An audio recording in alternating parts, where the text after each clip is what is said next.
So, hey everybody, I'm Garrett Fuller with MMORPG. I am sitting with Paul Sage, the legend Paul Sage is what I call him. He's been doing this as long as I've been playing MMOs. He's been making them, and that's kind of a cool thing. So, but the big thing today that we got to see, and I know Paul's excited to talk about, and it's the one thing everybody wants to hear about, is crafting. And I'll say it again: crafting, crafting, crafting. And from what I saw, it looks amazing. I was surprised. And so I'm going to stop and let you give everybody the crafting rundown, because I know it's a big deal. And you made an orc axe. That was so cool in the demo at the end of the day. So I'll let you tell everybody about the crafting. All right. Well, I think the first thing to really talk about is kind of philosophy going behind it, and we wanted to make crafting really important in the game, right? We know people like to play crafters. And we know that they want to actually just be crafters at some level. And so part of that is making sure that they can make the best gear, they can make the best items in the game, because that shows that they're important. Even little things like they get to put their name on the item, right? Right. But they're also, when we broke it down, we broke down to like, hey, here's a couple of things that we think are really important, and one of them was experimentation. Yeah. Right. And so we have this experimentation where you always know what you're making if you just take what we call ingredients. So there are two ingredients that you can add to anything, and then you know what you're making. So you have all of it listed on the side, and you're like, okay, I want to make an axe. Mm-hmm. There you go. And then you have additives. Yeah. And additives are really where the experimentation part comes in, because if you played Skyrim and you have seen their alchemy system, you can see, well, oh, these things have different properties, so there's about 4 different traits. And so we have something very similar to that, where it takes a lot of learning to learn the additives, and then the amount of additives that you add impacts the item that you're going to make as well. And so even though we show you what the item is, we don't show you what the bonuses are that you're going to add to that item. You kind of learn that over time, and hopefully through social mechanisms, right? So hopefully trading to get the additives. And so experimentation was huge for us. Yeah.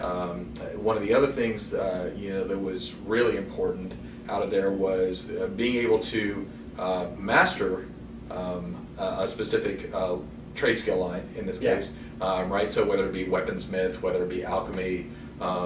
You might as well do the breakdown for everybody really fast. Go ahead, I'll let you do it. Okay. So you can be an enchanter. Mm-hmm. Alchemy is there, weaponsmithing, armor smithing, and then what we call provisioner, which is cooking, all right, and creating food and drink. Yeah. And so you get to decide, and I'm going to use points, but the points are only illustrative, right? And so if I said that you had 1,000 points that you could spend on trade skills, right? You could split that up however you wanted. Mm-hmm. But if I told you it took 800 to master any one of those trade skills, then say, oh, I want to be a master weaponsmith, then you'd have to spend 800 points to take that up. So really you can kind of be a generalist, or you can be a specialist, and it's really kind of depending on what you feel like your role is. So if you're out and you're kind of like one of those solo players who doesn't really want to talk to people in MMOs, but you still like the comfort of strangers there, right? Then maybe you want to be a generalist, and kind of rely on trading with specialists at that point. But maybe you're a large member of a guild and you're like, okay, well, we really need the best armor smith, or we need the best weapon crafter. Then that's available to you as well. Right. I think it's super cool. I know I was running around the dungeon and I found some grain in a barrel. The thing to point out too is the resources are everywhere. It's a lot like an Elder Scrolls game in Skyrim, where you find resources under every rock and every barrel, every crate.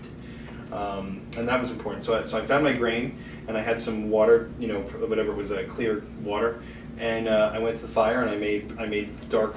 What is it? Dawnstar Ale. I'm getting the names wrong, and I should know Dawnstar. My son will get mad. He loves Dawnstar. So Dawnstar Ale, and I was able to use it to heal myself during fights, and it was great to have something useful right away, and it was super awesome. And that was part of the provisioner line. Yeah. So and then with the weapons and the enchanting and everything like that, you said it's now. One of the things I wanted to ask was in almost every MMO, crafting has always been a backseat to raiding loot. Mm-hmm.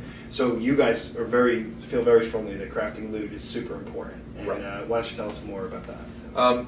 So there's a number of things that you can do. So crafters will have unique things that they can make, Mhm. and those unique things, obviously, they're the best Yeah. of Yeah. that, right? So those are the unique things they can make. But as well, when you go into dungeons, you want to find great loot, Right. right? I mean, that's kind of one of the points Sure. of going into those things. Sure. You want to feel rewarded. You want to see something new, Right. right? So, but a crafter can actually take what you did and they can do several things with it. They can make it better. Mm-hmm. Enchanters can add enchantments, like let's say it's a sword, right? Right. So maybe a weaponsmith can make it better. Right. An enchanter can give you enchantments to add onto that sword to make it even better than that.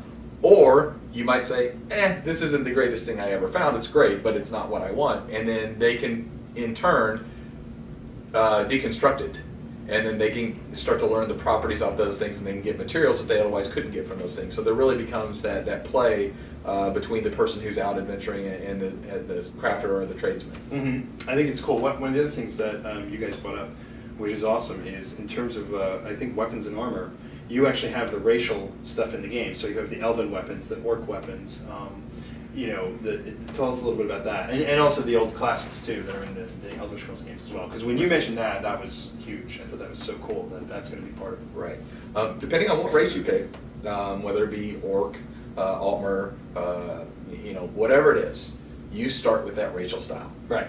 Right. So what we're not telling anybody is how you get the other racial styles at this time. Right. But you can. You absolutely can learn the other racial styles. So Mhm. if you're an orc and you want to find out how to become an altmer, there's a way in the game that you'll be able to say, oh, okay, I now know the altmer racial style. And so certain crafters, they'll start to learn all of the racial styles, right? Because that'll be really fun for them. Yeah. And so that's a big thing of it, not just being able to create something that's more powerful, but being able to create things that are different looking, Yeah. or even taking items you already have and maybe making them look different. Right, right. So it will be really important.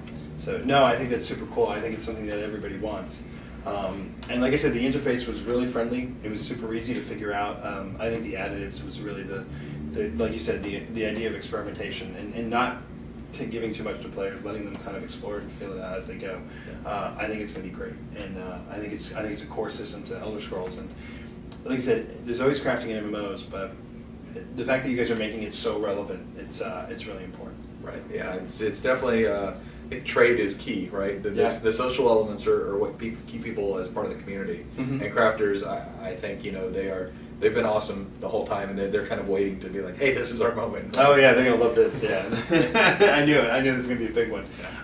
Just to shift gears a little bit, some of the coolest stuff we heard about today, and everybody who's been in here, Nick, Maria, Matt, Wheeler, they all talked about their builds and the progression system, and how the AVA fights you guys are having in the studios is really starting to make the progression system matter. Tell us a little bit about that, because I know you work on it, I know you oversee it. It's a big thing. So. So you came here in October. And, Yes. And we yes. were in the middle of talking about what we liked and what we didn't like about the progression system we had at that point. That's game development. And I think the big thing that we felt we really wanted to concentrate on in changing the system was choice, Mhm. and giving you more choice, right? We still felt that it just felt a little linear at that time, and we always had that tenet of it has to have a lot of choice in it. Right. And the trick is, we want it to have choice, but we also want people to feel like they are special, they stand out in some way, right? And Right. so as you talk about that build that they've been talking about, whether it be, I decided to play a Templar in light armor with a bow, right? Like that, Right. that's a popular build around the office right now. But that doesn't mean it's because it's the best. I mean, in general, what's been happening is people are like, that's really fun. Yeah. Now there have been PvP, and where it's like, okay, I ruled because I got this, and sometimes that has us toning things down. Right. But the big thing I think about progression that a lot of people don't know or maybe even confused by is adding skill lines, Uh-huh. right? Like getting into the world, going and joining a guild, for instance, Right. and having a completely new skill line added where they're like, this is different, it's a completely different part of my character that I didn't know was coming. Yeah. We didn't actually talk about that, the guild skill system. It's kind of we haven't really seen it, Yeah. but I know it was up on the bar when you showed the what you guys have to look forward to, and that was one of them. And I'm like, wow, that's Right. a whole other thing to think about. So. Yeah. So I think getting all of those different skill lines out there and getting them added dynamically, it's funny because I gave a sneak peek today, and I think it's not fair to say, hey, I gave a sneak peek to you and I talk about it, is, I showed you, hey, the vampire, this is how that happens, right? Yeah. You get the vampire skill line Yeah. that way. So, yeah. You know, alliance versus alliance that way as well. So. I think it's going to be great. I know we got to wrap it up. I wish Paul could talk more about crafting, but are you going to be at PAX? Are you going to see us at PAX? I am going to be at PAX. Everybody can ask Paul about crafting at PAX East. That's how it's going to go. So thanks so much for hanging out with us, Paul. We really appreciate it. The game looks fantastic, and each time we see it, everybody gets excited. Yeah. So thanks again for joining us. We'll see you guys soon. Take care. All right. Thanks. That's it.